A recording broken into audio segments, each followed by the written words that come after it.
Thanks for your time. Thanks, Kim. And with me on the program this Monday morning now, the Shadow Assistant Treasurer Andrew Lee, and also the Parliamentary Secretary for Communications, Paul Fletcher. Paul Fletcher, first to you. You've heard what Senator Xenophon had to say in his proposal. What is the government's position on this? Well, good morning, Kieran. The government's position in relation to the Emissions Reduction Fund has consistently been that it's in relation to domestic expenditure. So that point was made very clear, for example, in the white paper that was issued earlier this year.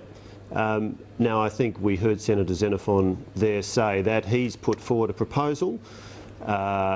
He's been in discussions with the Environment Minister Greg Hunt, as you'd expect. Environment Minister Greg Hunt is in discussions with a range of independent senators, as you'd expect when we have a policy and a legislation we want to get through the Senate, which is directed towards achieving that 5% reduction target, achieving a reduction by 2020 on the 2000 levels of emissions in Australia. And our policy instrument to achieve that is the direct action policy.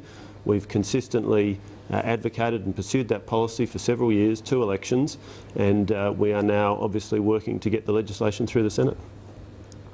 Do you think it makes sense to have this as a complementary measure to the direct action plan, to have this the prospect of having carbon permits bought internationally, legitimate ones, that might be a good way to complement the efforts to meet that target? Well, look, it's not in our policy. Minister Greg Hunt is dealing in a courteous and professional fashion, as he always does, I might add, with Senator Xenophon and all of the independent senators and crossbenchers in relation to getting our legislation in relation to the Emissions Reduction Fund, implementing the direct action policy through the Senate, and we'll continue to have those discussions and those negotiations with a view to getting our legislation through the Senate so that we can achieve that very important reduction in emissions that is our policy, and we can achieve that through the implementation of our direct action plan. Andrew Lee, what's Labor's view on this? I recall that the idea of international permits was part of the emissions trading scheme proposal. Is that correct? And what's your view on this suggestion by Senator Xenophon? Well, that's right, Kieran. I mean, just to respond to Paul, I mean, the Labor policy was very clearly going to be to use the most efficient, most effective way of reducing carbon emissions, and that's a carbon price. We've now got around 30 countries around the world going down that route for the simple reason that when you put a price on the carbon pollution, you can get more abatement. Direct action is a misnomer because it's neither direct nor takes action. There's no credible economist in Australia that thinks that direct action alone can meet those emissions reduction targets that are vital to Australia doing our part to combat that dangerous climate change. We know very well we've had temperature records broken, record hot temperature last year, record hot winters, record hot summers. And as a result, we've just got the coalition now saying that they're going to put in place a fig leaf, as Malcolm Turnbull very correctly noted, from a government that really doesn't deep down believe in climate change. But what specifically about the permits? Do you support the carbon permits, just to be clear on that? But buying international permits that might be cheaper? Labor supports engaging with the world on this. As we move to a floating carbon price, we would have engaged with the European emissions trading scheme, and that makes plenty of sense. Wherever we get the abatement around the world doesn't matter, so long as we're reducing the total carbon pollution. So you'd be open to, say, purchasing cheap permits from China, from elsewhere, where they might be available, and that would help Australia meet its target, wouldn't it? Well, let's not pretend that wherever the government ends up on this, it will actually take serious action on climate change. Having gotten rid of a cap on carbon pollution, the government is in a position where it's not going to be able to reduce Australia's carbon emissions. It's kicked the can down the road, regardless of what it does on international permits. We are. But Labor's view on it when it comes to, I mean, you're talking about Europe. Paul Fletcher, I'll come back to you in a moment, but I just want to clarify Labor's view on it, because you've said that you would engage with Europe. What about other countries like China, the big emitters, where we might be able to purchase permits? Would Labor be open to doing that? This is really putting lipstick on a pig. Let's be honest. The government's direct action plan is one of the worst ways you might try and reduce Australia's carbon emissions. What Australia needs is a cap on carbon pollution and the most effective and efficient way of dealing with it. But this element of it, if they did go down this line that Xenophon is talking about, would be similar to what Labor was proposing anyway. Well, what Labor was proposing was to have an overall cap on carbon pollution and an effective and efficient way to reduce Australia's carbon emissions. But at least in this area of linking in with the international community, as you said yourself, it doesn't matter if it's reduction here or internationally, it's overall reduction we're talking about. But direct action can't fundamentally be linked in with the international system. I mean, direct action is an approach which is not going to meet our carbon abatement targets and is incredibly expensive to the budget. We've gone from a system which is putting a price on big polluters and providing assistance to households to a system which is subsidising big polluters, and we're now seeing tax rises on households. Okay, well, we're specifically talking about the permit, though, issue. Paul Fletcher, you're about to interrupt there. Well, Sorry, I what were your thoughts on that? Yeah, I wanted to make the point that there is legislation before the Parliament designed to achieve the policy objective of a 5% reduction in carbon emissions. Now, the question for Labor is, will they support it or not? There is a policy measure there that will give effect to the objective that they say they support. And if they're not going to support it, Andrew Leigh needs to explain to you and your viewers why not, because there is a policy measure there that they could support. Now, he asserts it's not going to work. I remind you that the Labor Party also said turning back the boats wasn't going to work. So why doesn't Labor get behind the Coalition's plan designed to achieve a reduction in carbon emissions by 5% on 2000 levels by 2020, and we can all work forward towards this policy objective, which is shared by the major parties, of getting that reduction in emissions. We've got to go to a break. Back in just a moment with Paul Fletcher and Andrew Leigh.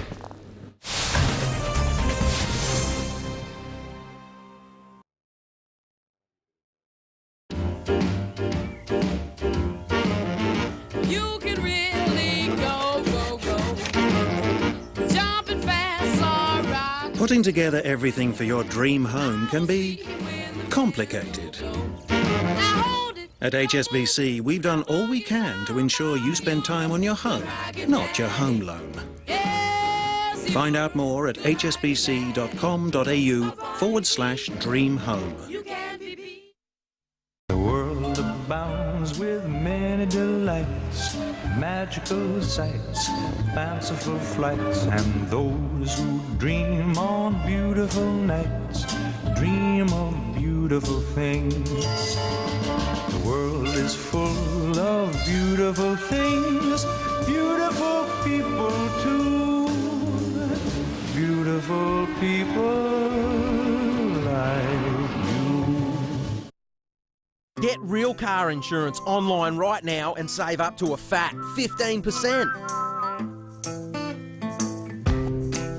Magic. Tamara also made magic savings. I saved almost $500. A win for Winnie. About $400 per year. Great for Glenn. I saved $360 by switching to Real Pay As You Drive. Go online now and save up to 15% on real car insurance. Search Real Car Insurance or call 13 19 48. Quick lunch on payday, it's the perfect combo. Like a golden schnitzel on handmade Turkish bread with creamy aioli. Hungry Jack's cheese and bacon schnitzel on Turkish. The burgers are better at Hungry Jack's. It's Mum's recipe. A steaming, bubbling history lesson in home cooking. It's overloaded and it's lopsided. This pie is made with love. This pie is made with Western Star. When we set out to design the all-new Nissan Altima, we started with a blank page. We reimagined the engine and transmission for effortless performance, added multi-link suspension, fitted stress-free, zero-gravity inspired seats, and a digital interface that plugs straight into your lifestyle. Put it all together and you'll discover why industry experts are singing its praises. The all-new Nissan Altima, one of the world's most celebrated cars. All over the world, our card members are saying yes to faster rewards. Last year, we helped them enjoy over 14 million great experiences. Just part of the more rewarding service we deliver daily. American Express. Realise the potential. Parliament returns after the winter break and the government's no closer to securing support for nearly $50 billion in savings and revenue measures. Dealing with the structural challenge left by Labor. How will it convince the voters and the Senate? This week, AM Agenda.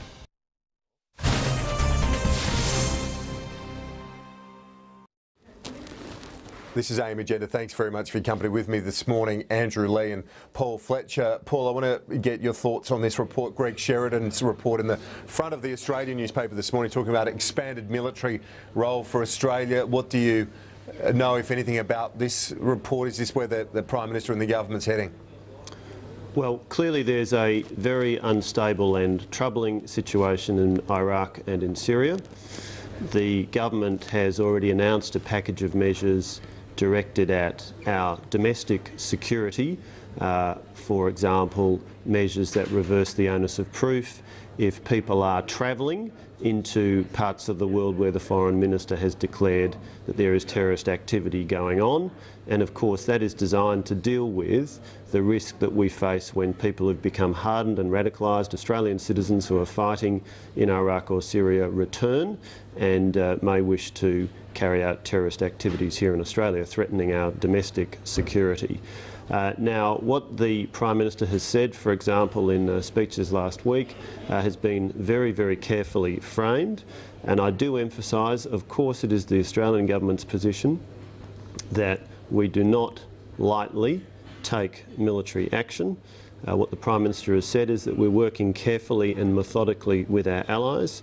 And I do want to emphasise that nobody is talking about combat on the ground. Is there a possibility that an expanded role might be there with our allies, the United States? It certainly seems to be what the Prime Minister was suggesting in that University of Adelaide speech, and as I say, Greg Sheridan extrapolating on that with his exclusive report in the paper today.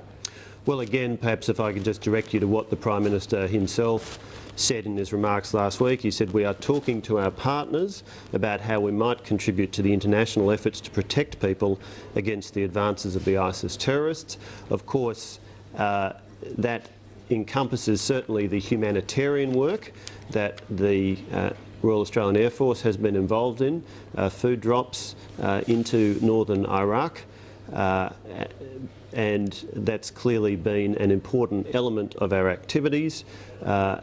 Beyond that, I'd simply say that we certainly don't likely take action, and absolutely nobody is talking about combat on the ground. Andrew Lee, your thought, what's Labor's position on this and the prospect of an even greater role? There's no mention of combat troops on the ground, but there is talk possibly of airstrikes. Kieran, we support the government's humanitarian use of the RAAF, but we haven't been briefed on any combat role, and so we'd want to see details of what the government's proposing on that. The situation on the ground is clearly horrendous, but Labor wants to see details before stating a position on that. Fair enough. Let's look finally to the budget issue just quickly. Paul Fletcher, the government's going to have to compromise and probably some significant compromise to get a chunk of its savings and revenue measures through, the $47 billion worth, which remains blocked by the Senate. Do you feel optimistic about any progress on that in the next week or two? Well, the first thing to say is that we've obviously already got significant measures through. Some $15 billion of savings have already gone through the Parliament.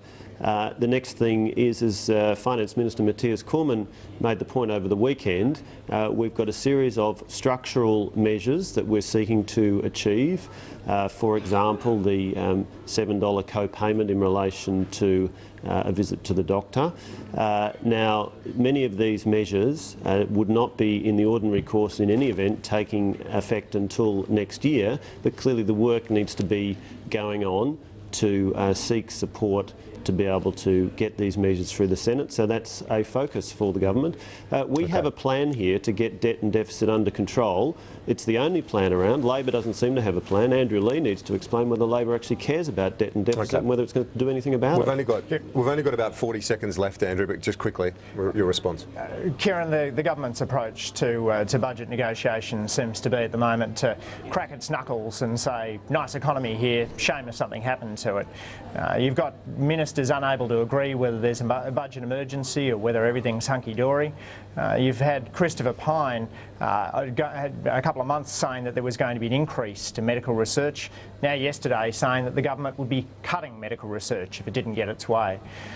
Fundamentally, this is a bad budget, and the government needs to take measures like cuts to supports for young people back to the drawing board.